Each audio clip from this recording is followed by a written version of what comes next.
Hello, थंडीचे दिवस आले की असं काहीतरी गरम खावंसं वाटतं ना. तसं आपण आज हेल्दी मस्त पौष्टिक लाडू बनवणार आहोत. ते शरीराला आतून गरमपणा देतात.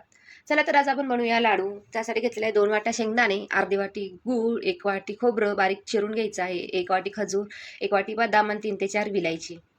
खजूर ही काळी घेतलेली आहे, तुम्ही नक्की घ्या. कारण ती खूप हेल्दी असते शरीरासाठी. आपण एका कढईमध्ये शेंगदाणे एकदम बारीक गॅसवर भाजायचं आहे. ते खूप वेळ लागतो, पण ही शेंगदाणे बारीक गॅसवर भाजल्यामुळे खूप छान टेस्टी लाडू बनतात. तुम्ही नक्की ट्राय करून बघा. बरेच मी साईड बाय साईड इथं कुकर लावला होता, कारण लाडू बनवायला खूप वेळ लागतो. त्यानंतर हे शेंगदाणे चांगले भाजून झालेले आहेत, तर थंड होण्यासाठी ठेवून द्यायचे एका साईडला. त्यानंतर खोबऱ्याचे तुकडे जे केलेले ते थोडेसे गरम करून घ्यायचे. जास्त असे काळे नाही करायचे, कारण चव बदलते लाडवांची. हे सगळं शेंगदाणे भाजलेले आहेत, गूळ साईडला ठेवलेला आहे, सॉरी काजू बदामचे तुकडे केलेले आहेत आपण इथे.